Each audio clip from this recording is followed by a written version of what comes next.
Bonjour à tous, vous m'entendez bien? Donc aujourd'hui on est là pour parler de notre métier, donc journaliste TikToker comme on l'appelle. Et donc on va partir des questions qu'on nous pose le plus souvent sur notre métier. Parce que c'est vrai que quand on dit qu'on est journaliste et qu'on fait des TikTok, ça étonne autour de nous. Moi, la première question qu'on me pose en général quand je parle de mon métier, c'est est-ce que finalement je suis vraiment une journaliste ? C'est vrai qu'il y a une confusion entre journaliste et influenceur. Enfin, quand on dit qu'on fait des TikTok, les gens ont tendance à croire qu'on est influenceur. Ça se ressent même dans les commentaires sous nos vidéos. Mais au final, ce qui nous différencie des influenceurs, c'est qu'on fait un vrai travail de journaliste, dans le sens où on délivre une information et surtout une information vérifiée. Mathieu, peut-être que tu peux nous en dire un peu plus, et je crois que tu avais une vidéo à nous montrer à ce propos. Oui, alors il y a pas mal de TikTokers qui parfois en fait c'est intéressant parce qu'ils reprennent des informations qu'ils ont vu passer et en fait c'est un peu du copier-coller qu'ils font sans forcément recontextualiser, et c'est là qu'on voit en fait toute la différence avec le travail de journaliste c'est-à-dire il y a des influenceurs qui vont parler, je sais pas, d'une affaire sans forcément respecter certaines règles de déontologie journalistique, et c'est là que nous du coup on est là pour apporter une fiabilité et une rigueur aussi, et notamment sur TikTok où les fake news en fait sont très très présentes. Ça s'est surtout vérifié lors de la guerre en Ukraine, où il y avait au départ beaucoup de fake news pro-ukrainiennes, et ensuite les fake news pro-russes se sont vraiment diffusées à un rythme assez important, et en fait l'algorithme de mon point de vue favorise plutôt les fake news en tout cas, puisque l'algorithme est fait de manière à toujours conforter le spectateur et l'utilisateur dans ses sujets de prédilection. Et donc moi j'avais fait des tests par exemple en regardant des vidéos anti-vax et tout, et ça n'a pas loupé, effectivement l'algorithme avait en tout cas pour ma part favorisé ce genre de contenu. Et donc on a en tout cas un espace pour le fact-checking, qui plus est il y a une grande interaction avec les utilisateurs sur TikTok, et ce qui nous permet, la plateforme nous permet de leur répondre directement en commentaire. En tout cas c'est quelque chose qui se fait beaucoup au niveau des médias, et il y a vraiment un lien très particulier, et ce qui est intéressant, c'est que donc on peut apporter des précisions en commentaire, rectifier des fake news qui sont apportées en commentaire, ou même répondre en vidéo à certains commentaires en faisant du fact-checking, comme cet exemple que je vous ai pris d'une vidéo sur l'Ukraine qui répondait à une fake news sur une fake news pro-ukrainienne. Depuis l'invasion de la Russie, l'Ukraine a trouvé son nouveau héros, et il s'appelle le fantôme de Kiev. Le fantôme de Kiev serait le surnom d'un pilote ayant abattu 5, 6, voire 10 avions russes en un jour, ce qui en ferait une véritable légende. Enfin ça, c'est ce qui est dit sur les réseaux sociaux. Dans les faits, l'agence de presse Reuters a bien confirmé que 5 avions avaient été abattus le 24 février. Mais rien ne dit qu'un seul pilote les a détruits. Cette vidéo a été présentée comme étant un Ça c'est une autre vidéo que j'avais fait sur des vidéos détournées qui tournaient sur TikTok. Sur Instagram de son auteur, on voit qu'elle date en fait de 2015. Tout comme celle-ci, partagée massivement, mais qui apparaissait déjà sur des sites russes en 2016. Ce sont loin d'être les seules vidéos à avoir été détruites. Et en fait ce genre de contenu, en tout cas du fact-checking pour la guerre en Ukraine avait été vraiment bien reçu, déjà parce que sur les réseaux sociaux et notamment sur TikTok les gens aiment beaucoup avoir raison, donc forcément ça débat beaucoup en commentaire, mais en tout cas il y avait eu beaucoup de retours positifs, et en termes d'éducation aux médias, c'est très intéressant. Et moi sur la première question de est-ce qu'on est vraiment journaliste, j'aimerais ajouter que oui, on est vraiment journaliste, mais qu'en fait on travaille avec un nouveau format, et ça nous amène à une deuxième question qu'on nous pose assez souvent, qui est c'est quoi les codes à respecter sur TikTok. Voilà, il faut bien comprendre que sur TikTok il y a des codes et des règles très particulières à respecter. Et d'ailleurs c'est amusant parce que moi quand je parle de mon métier à mes amis, ils me disent tous mais moi je comprends rien à TikTok. Après, c'est peut-être parce qu'on a passé la barre des 25 ans, donc on est peut-être déjà trop vieux pour ce réseau social.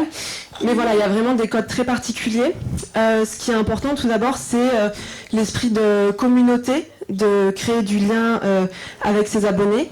Donc pour ça, on va travailler avec des vidéos incarnées, c'est-à-dire qu'on se filme nous-mêmes, on va essayer de faire réagir en commentaire, comme le disait Mathieu. Voilà, je sais pas si tu veux ajouter quelque chose. Bah, il y a un truc qui est très présent, en tout cas sur les réseaux sociaux et sur TikTok, c'est-à-dire que c'est le fait, comme tu l'as dit, de créer une communauté et ça va en tout cas travailler déjà à fidéliser un peu une communauté et pour un média en tout cas c'est intéressant parce que ça renforce cette idée de fiabilité et ça pousse les gens entre guillemets à choisir ce média comme source d'information principale. Et aussi, comme tu le disais, il y a ce côté... il y a parfois, c'est un peu compliqué parfois de faire de nouveaux formats sur de nouvelles plateformes sans paraître un peu comme un boomer et c'est un gros travail de veille en fait pour s'inspirer des codes et on n'en a pas forcément l'impression. Et donc parfois ça se fait tout simplement avec des blagues, avec des références à des artistes, à des phénomènes qui se sont passés sur la plateforme. Moi par exemple j'utilise parfois un peu des tons d'humour dans mes vidéos. Mais c'est plus pour me démarquer et entre guillemets pour créer un peu une identité. Donc là j'avais un petit exemple. Aujourd'hui on va parler d'un mot qui cause de plus en plus de problèmes à l'armée russe, la Rasputitsa. Bon déjà, qu'est-ce que c'est? Une chanson roumaine des années 2000, un phénomène météorologique. Exactement. Et il pourrait avoir de plus en plus d'importance dans la guerre en Ukraine. La Rasputitsa a lieu 2 fois par an. En gros, l'Ukraine est recouverte aux 2 tiers de terres noires, des terres extrêmement fertiles et donc là par exemple en fait sur TikTok il y a beaucoup de gens qui se filment avec un filtre un peu fond vert derrière en faisant des blagues, des trucs très dynamiques et donc il y a un rythme à trouver et c'est un peu ce qu'on essaie de reprendre parfois. Ouais, et moi je voulais ajouter quelque chose. C'est vrai que sur TikTok, une des particularités de ce réseau social, c'est que l'attention est extrêmement volatile. C'est-à-dire que les gens scrollent très vite d'un contenu à l'autre et restent pas très longtemps sur les vidéos. Donc c'est très important de faire des vidéos ultra dynamiques, les plus courtes possibles, et qui attirent l'attention du public dès la première seconde. Et là, je voulais vous montrer un exemple d'accroche que j'ai utilisé sur TikTok. Toi aussi, t'en as marre de la pollution plastique? Mais au fait, que proposent concrètement les candidats à la présidentielle? Donc là on voit que j'utilise l'incarnation, donc c'est moi qui parle et je m'adresse directement au public en fait. D'ailleurs j'utilise le tutoiement et pour attirer l'attention du public j'ai aussi choisi une accroche concernante entre guillemets. Voilà, sur TikTok on a un public qui est assez jeune et on sait que les sujets écologiques les intéressent pas mal, donc c'est l'accroche que j'ai choisie et voilà, dès les premières secondes je pose la question et je dis directement de quoi on parle. Et donc peut-être qu'on va passer ensuite à l'autre question qui était comment est-ce qu'on réalise nos vidéos. Moi il y a pas mal de gens qui croient que je les réalise directement sur mon téléphone alors que non. Parfois je passe tout le temps sur, à part quelques rares fois, mais je passe quasiment tout le temps sur Premiere. Il y a un travail de script aussi au début parce que comme c'est un rythme à trouver qui est très rapide et très créatif aussi, il faut forcément passer par un script au début qu'on fait relire. Évidemment, il y a aussi le travail d'information qu'il faut recouper tout. Donc parfois un script ça peut prendre un peu de temps, même pour une vidéo de 30 secondes. Et donc il y a un travail de montage, d'animation même parfois. Ouais, oui, je voudrais rebondir sur ce que tu disais. Les gens ils ont tendance à croire que on attrape notre téléphone et qu'on improvise, alors que pas du tout. Enfin, comme je disais, on est des vrais journalistes, donc on fait des recherches. Ensuite, on écrit notre vidéo avec un script, comme tu le disais. Ensuite, on tourne. Ensuite, on monte. Voilà, il y a beaucoup de choses à faire. Moi, pour vous donner un exemple concret de réalisation de mes vidéos. En général, j'utilise donc des plans de moi où je me filme. J'utilise aussi des images et des vidéos d'actu. Et j'essaye de me servir pas mal de mise en scène pédagogique. Par exemple, en utilisant des objets. Parce que j'ai constaté que c'était quelque chose qui fonctionnait bien sur TikTok. Et je voulais vous montrer un exemple en vidéo. combien d'argent on doit vraiment mettre de sa poche pour acheter un appart. Pour investir dans l'immobilier, il faut en général un prêt et pour l'obtenir, il faut verser une certaine somme d'argent aux banques. En général, ces dernières exigent un apport personnel d'au moins 10% du montant du logement. Il couvre les frais de notaire, de dossier et de caution. Donc voilà, je pense que ça illustre assez bien qu'on n'improvise pas, qu'il y a un gros travail de préparation, on imagine des mises en scène avec de la créativité, etc.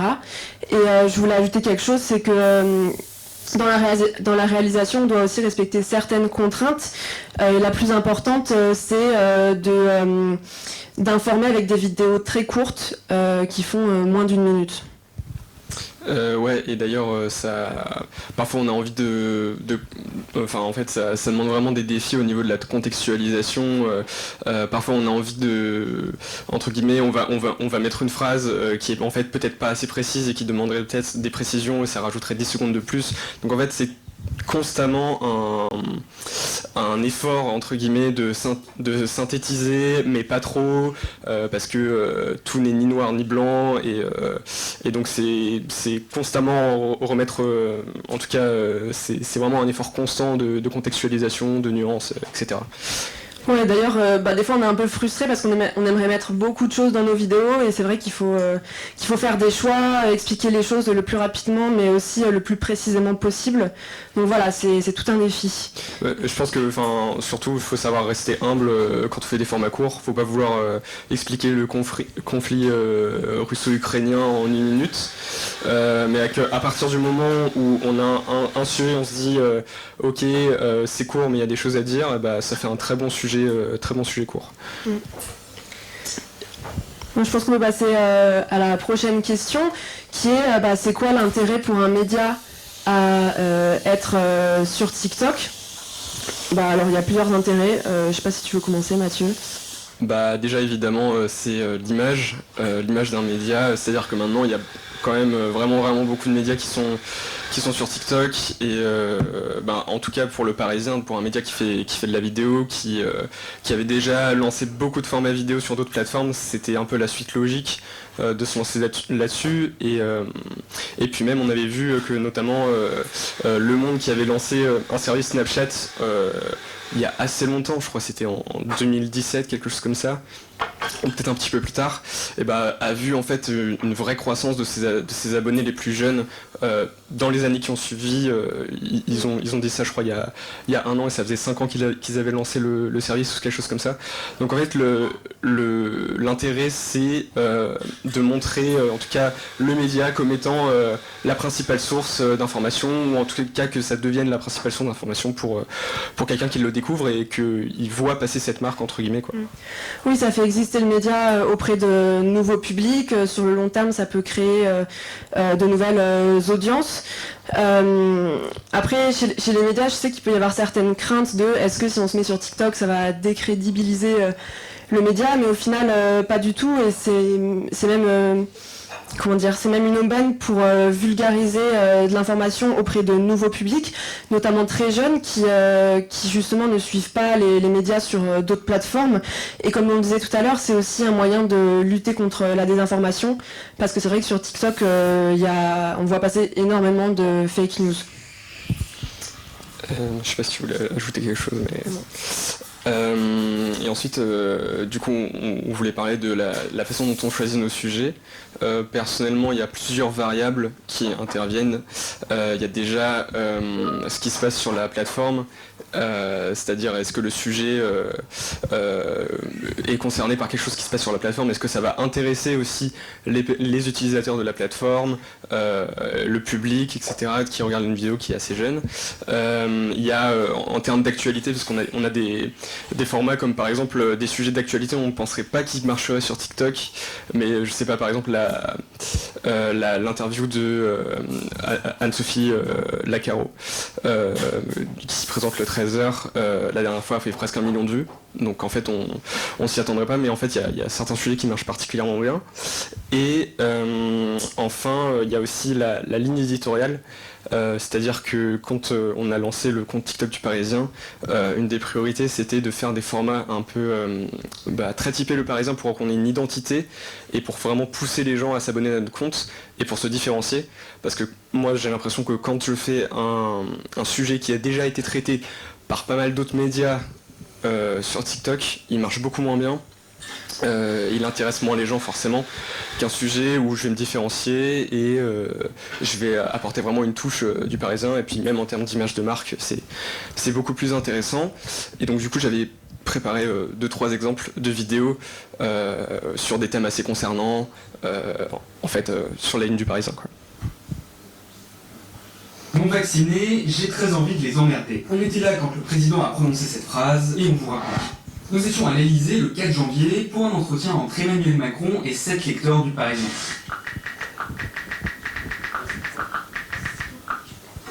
En ce moment, le prix du carburant, ça fait mal. À partir du 1er avril, les automobilistes bénéficieront d'une remise de 18 centimes sur chaque litre payé. On dit, si vous êtes francilien, évitez de prendre les transports. La RATP lancera un gros mouvement de mobilisation, les syndicats réclamant une hausse des salaires pour faire face à l'inflation.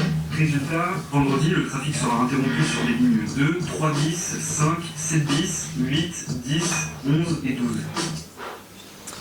12. Donc ça c'est des sujets qui ont particulièrement bien marché, parfois qui ont atteint le million de vues comme les deux premiers.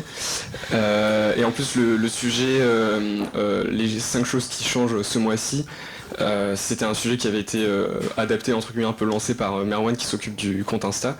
Et de base c'est un format, en fait on se dit est-ce que ça va vraiment marcher sur cette plateforme? Et en fait franchement c'est un des formats qui a le plus marché et qui a été beaucoup repris par d'autres médias ensuite par la suite. Pour compléter ce que tu disais, pour comment on choisit nos sujets, finalement, comme les journalistes classiques, entre guillemets, c'est-à-dire qu'il y a tout un processus de veille et ensuite de choix des sujets en fonction de la ligne éditoriale du média. Mais la différence qu'on va avoir, c'est que oui, on va s'adapter aux contraintes et aux codes de la plateforme, et on va aussi faire une veille sur la plateforme, c'est-à-dire qu'on va surveiller ce que font les influenceurs, ce que font les autres médias, on va surveiller quelles sont les tendances sur la plateforme. Voilà, et après pour finir, je vais vous montrer un exemple de vidéo ligne éditoriale EcoStart. Voilà, Je suis Bruno.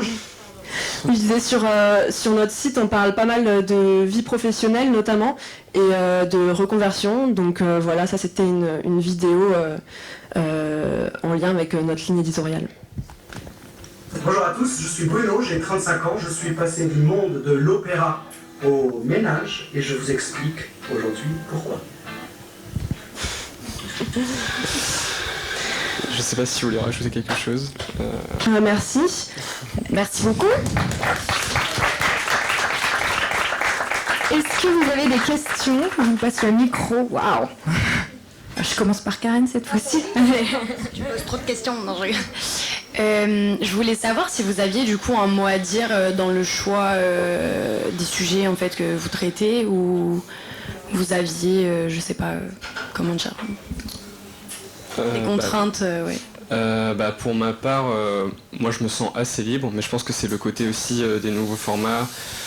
Et le fait que du coup, comme il y a un gros travail de veille, peut-être qu'on me fait un peu plus confiance sur d'autres plateformes. Mais moi je pense que genre 80-90% des sujets que je propose sont faits. Après voilà, sinon c'est des sujets sur lesquels on met d'autres. Mais en tout cas moi pour ma part j'ai une grande liberté. Moi de mon côté, oui voilà, la seule contrainte c'est qu'il faut que ça rentre dans la ligne éditoriale des EcoStart. Après moi je propose des sujets, en conférence de rédaction, mes collègues proposent des sujets, et puis des fois je trouve que ça ferait un bon TikTok, donc j'en fais des vidéos. Après voilà, moi en amont j'avais défini plusieurs types de formats pour le compte. Par exemple un format décryptage d'actu, un format témoignage comme celui que vous avez vu là. On a aussi un format conseil, notamment sur la vie professionnelle, parce que c'est quelque chose qu'on fait pas mal sur notre site. Et en ce moment, j'essaye de développer aussi un format plus reportage, notamment sur les entreprises, parce que c'est une grosse branche de notre ligne éditoriale. J'avais une question. Je peux la poser. Et ah oui, est-ce qu'il y a des sujets que par exemple vous pouvez pas forcément utiliser, enfin comment dire, grâce à TikTok, c'est-à-dire des sujets qui sont trop gros ou que du coup vous avez peut-être adapté ou carrément pas faire du tout? Et... Ouais, bah en tout cas, quand il y a des sujets où on peut pas mettre assez de nuances ou assez de détails ou trop compliqué. Je sais pas, par exemple, je pense, il y en a qui l'ont fait, mais du coup en plus d'une minute, mais je sais pas, genre quelque chose, un fact-checking sur le grand remplacement ou quoi. Parfois, genre, il faut savoir se dire, bon, peut-être on va pas réussir à donner tous les éléments aux spectateurs. Et qu'on va pas réussir à être suffisamment détaillé en fait pour faire un bon sujet, et parfois il faut savoir se dire que c'est pas forcément la meilleure plateforme pour le faire, le meilleur format quoi. Et moi je voulais rajouter quelque chose. On a aussi une autre contrainte qui est pas liée à notre média, mais plus à la plateforme. C'est vrai qu'il y a une certaine censure qui peut exister sur TikTok. Donc je sais qu'il y a des sujets un peu trash entre guillemets qui peuvent être censurés. Voilà, si c'est trop violent. Je sais que TikTok n'aime pas trop si on parle d'alcool, de drogue, ce genre de choses. Voilà, il y a des sujets qui peuvent être censurés sur TikTok. Après, moi, chez les EcoStars, ça me concerne pas trop parce que c'est pas forcément trop notre ligne. Et j'avais une petite question. Donc, est-ce que vous destiniez à travailler donc sur ce support-là initialement ou pas du tout? Alors moi, non, je suis arrivée là un petit peu par hasard. Après, j'avais une appétence pour les nouveaux formats. Voilà, pour vous expliquer un peu mon parcours, moi j'avais participé au lancement du compte TikTok de France Info à ses débuts, et il y avait un besoin et j'étais là et ça m'intéressait, donc je me suis retrouvée là un petit peu par hasard. Mais c'est vrai que, alors je sais pas toi, mais en école pour l'instant je pense qu'il n'y a pas énormément de formation sur ces nouveaux formats, donc moi personnellement j'ai appris un petit peu sur le tas. Bah pareil, moi j'étais au CFJ, j'ai terminé du coup l'année dernière, et chaque année ils organisent un prix d'innovation avec le Parisien, et il fallait proposer des formats un peu innovants autour des présidentielles. J'ai proposé des formats TikTok parce que je sentais un peu que ça allait prendre de l'ampleur pendant la campagne et tout, et c'est comme ça que je suis entré au Parisien, et du coup on a vraiment lancé le compte en septembre quand je suis arrivé. De base, moi j'aimais bien en fait tout ce qui était un peu explainer, vulgarisation. J'avais travaillé pendant longtemps avec Hugo Décrypte, mais j'avoue que les formats très courts, verticaux, c'était pas, je m'y prédestinais pas forcément, mais au final je m'y plais très bien, et en fait je pense que ce qui est vraiment cool, c'est de devoir innover tout le temps. Créativement, c'est vraiment très riche et c'est très stimulant. Ouais, et ça évolue tout le temps en fait, donc c'est ça qui est cool aussi. Est-ce qu'on a d'autres questions? Non?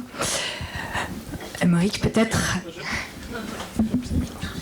Moi j'avais 2-3 questions. La première question c'était comment est-ce que vous avez été accepté dans la rédaction? Vous l'avez dit tout à l'heure, je ne sais plus lequel des deux, qui est au-dessus de 25 ans, c'était un peu difficile. La moyenne d'âge n'est pas tout à fait de 25 ans. Dans la rédaction ou sur le réseau social moi, il n'y a pas trop eu de soucis de ce côté-là, parce que c'est vrai que chez les EcoStart, on est une équipe assez jeune, donc je rentre tout à fait dans la moyenne d'âge. Mais peut-être que je suis un peu plus jeune que la moyenne d'âge chez les Échos. Bah moi pareil, le service vidéo du Parisien, c'est un service très jeune, donc franchement aucun souci. Et alors au-delà de vos propres services, est-ce que vous avez un rôle d'évangélisation, si je puis dire, auprès du reste de la rédac du Parisien, et au-delà des EcoStart, des Échos? C'est-à-dire d'évangélisation. Et à leur expliquer l'utilisation de TikTok, comment est-ce que ça peut faire évoluer leur manière d'écrire, de raconter des histoires, de raconter des faits?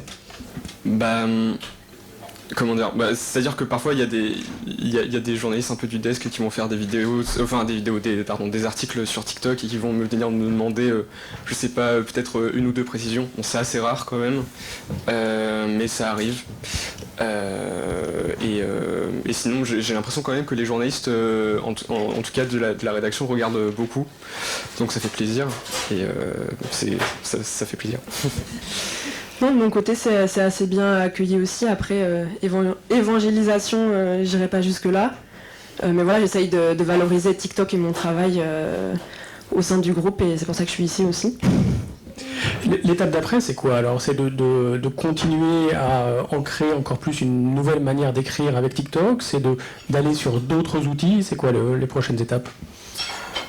Moi j'ai envie de dire les prochaines étapes, en fait toutes les plateformes en ce moment sont en train de mettre l'accent sur les vidéos courtes, Instagram est en train de le faire, en fait YouTube et Instagram sont vraiment en train de prendre la direction de TikTok qui est en train de manger tout leur temps d'audience, donc je pense qu'il y a vraiment quelque chose à faire sur les vidéos courtes et pour moi la façon de plus se différencier en tout cas c'est peut-être de, je sais pas, éventuellement créer des formats, des séries comme ça a été fait avec Food Checking pour Le Parisien ou Biclou, mais peut-être en vidéo courte. Je pense que ça pourrait être un projet qui permettrait en tout cas de se différencier. Moi j'ai rien à ajouter. Tu as tout dit. Dernière question, parce qu'on arrive à la fin. Vous êtes maintenant des stars de TikTok. Est-ce que on vous arrête dans la rue en disant « Ah là là, je t'ai vu sur TikTok » et si oui, quelle génération?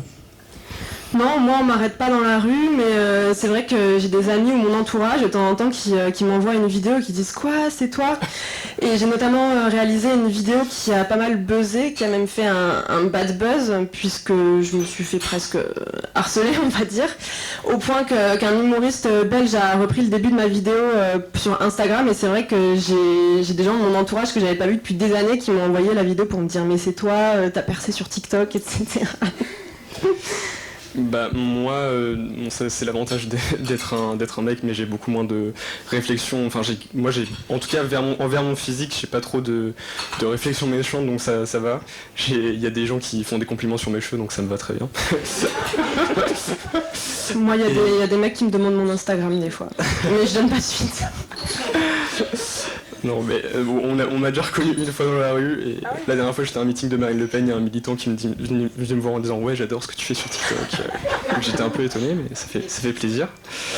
Et oui, voilà, parfois des potes me disent qu'ils m'ont vu sur leur film, et ça, voilà. Écoutez, merci beaucoup à vous deux, on peut vous applaudir à nouveau. Merci beaucoup. Avec votre intervention, on arrive à la conclusion de Regard Connecté. Je voulais juste redonner 2-3 chiffres. Le premier, ça a été donc plus d'une dizaine de pitchs, une table ronde, donc plus de 300 salariés qui sont venus nous écouter. Donc c'est le temps des remerciements avant de passer la parole à Blandine. Un remerciement évidemment à Mélina qui est derrière la caméra depuis le début, à Alette qui fait des photos, et puis un grand merci à Eva qui a préparé l'ensemble des conférences avec les uns et les autres de pitchers, et puis qui a longue vie à Regard Connecté. Rendez-vous l'année prochaine. Blandine, si tu peux faire un petit mot de conclusion. Oui, bonjour à toutes et tous. Je suis ravie qu'on termine Regard Connecté par ce vent de fraîcheur, même si Regard Connecté, effectivement, s'est adressé quand même à tous ceux aussi qui ont passé la barre des 25 ans. Voilà, donc c'est la première édition. C'est une édition qui précède la 6e édition de Vivatech. C'était en partie l'objectif, et j'espère que Regard Connecté aura une aussi longue vie que Vivatech, puisqu'on a l'intention de renouveler chaque année sous cette forme et peut-être sous une autre. On essaiera d'innover comme nos camarades journalistes. Voilà, tout ça s'inscrit en fait dans toutes les démarches qu'on initie en matière de transformation de l'entreprise.